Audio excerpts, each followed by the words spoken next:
Good morning. Father Michael here. Ooh, coffee is good. I've been away from it for a few weeks for this crazy cleanse thing I'm doing, but I'm back. So that means I'm actually getting stuff done now instead of lying about like some, lazy, mystical kind of guy, lost in my thought, unable to function without my caffeine. So yesterday, a warm mid-70s day, but cloudy because rain was moving in kind of all day.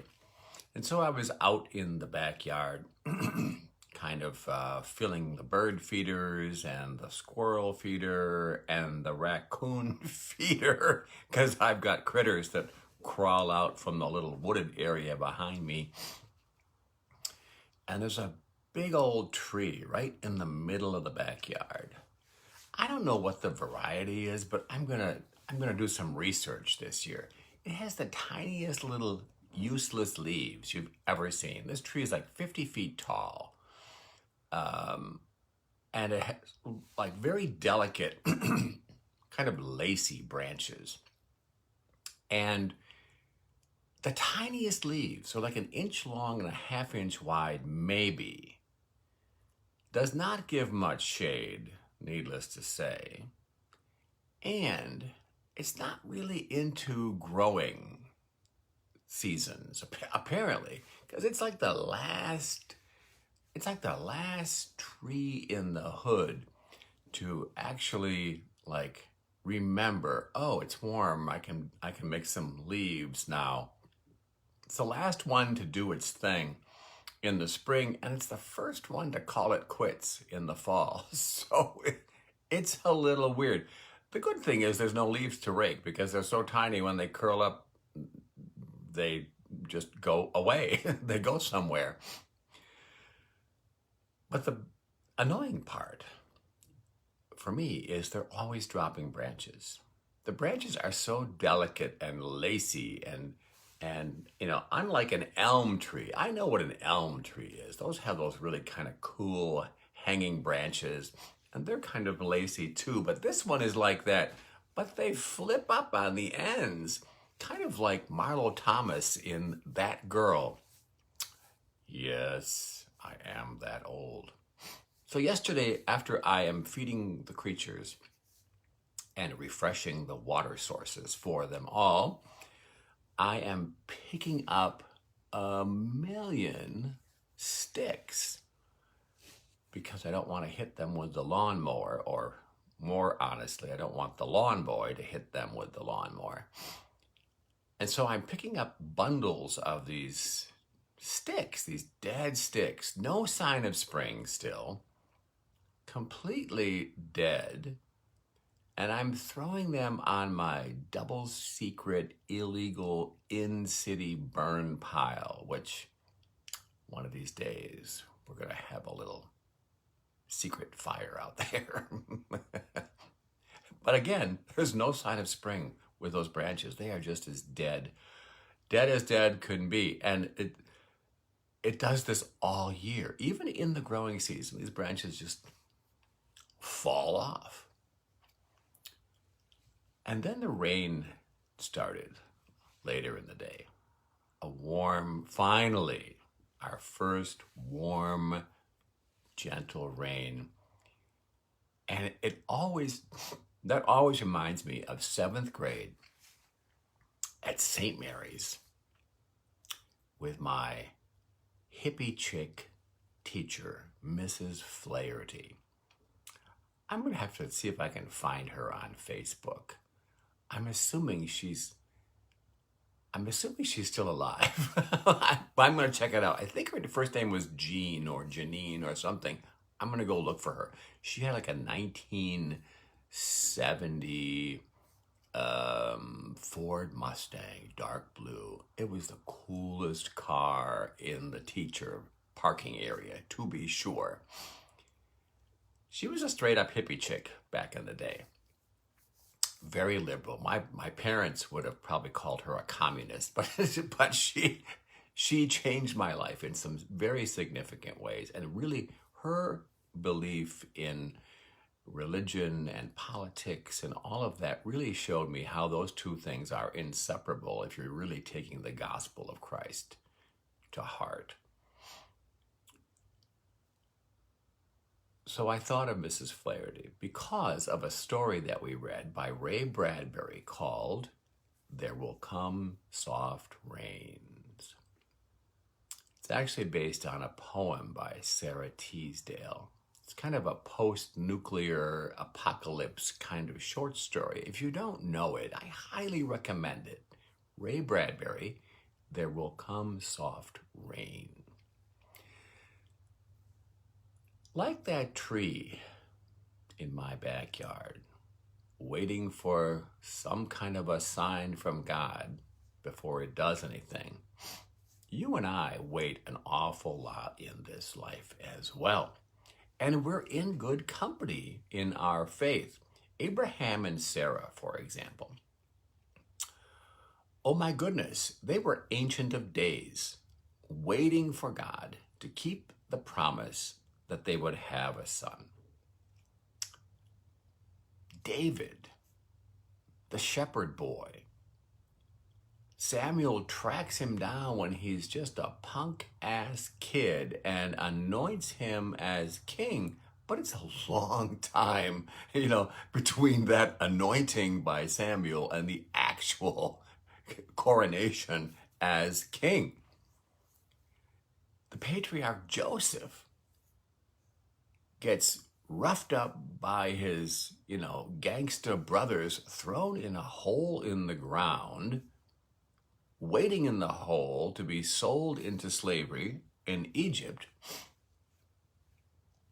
Jesus himself, oh my goodness, he lived 30 years, still living with his mother, with no career path, no plans of moving out, no idea what he was even supposed to be doing in this life. This life is all about the inner struggle and the warfare, really. Those questions that go back and forth, and the belief and the doubts and the trust and the faithlessness. It's a flip-flop back and forth. And there are days when we straight up, as we're trying to wait on God, when we straight up wonder if we are just being stupid to trust, if we're just being stupid and wasting our time.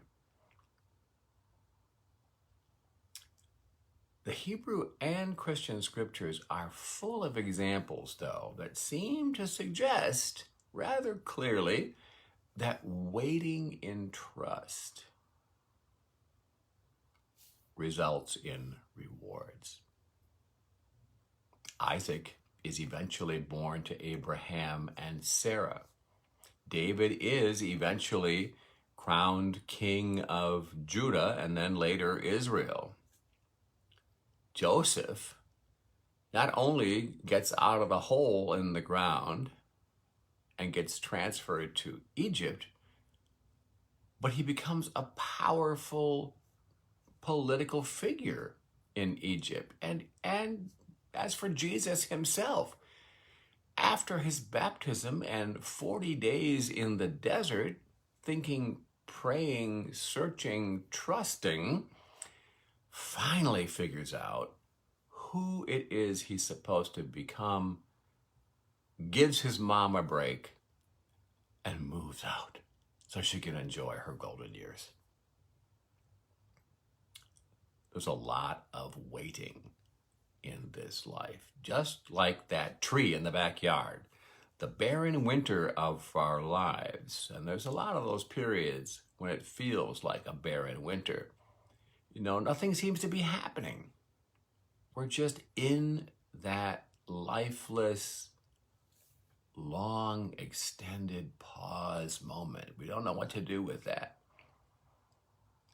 But nature's resurrection song continues to remind us of some simple truths. Take a breath. Wait as trustingly as you can and let the soft rains of life remind you that it is almost time to bloom again. Just like my weird mystery tree. I'm going to find out what kind of tree that is. And all those doubts and all of that inner warfare and those ideas that conflict with each other, everything that's going on in our cray-cray head, all the things that we know to be true but doubt are really true, all of that is put to rest. The soft rains come, ready or not. Sometimes the soft rains come in the gift of tears, sorrowful tears, joyful tears. But either way, those soft rains will soften the hardness of our hearts and bring forth a new spring every time. Here is the original poem by Sarah Teasdale. There will come soft rains, and the smell of the ground, and swallows circling with their shimmering sound, and frogs in the pools singing at night, and wild plum trees in tremulous white. Robins will wear their feathery fire, whistling their whims on a low fence wire. And not one will know of the war. Not one will care at last when it is done. Not one would mind neither bird nor tree if mankind perished utterly. And spring herself, when she woke at dawn, would scarcely know that we were gone. Let's pray.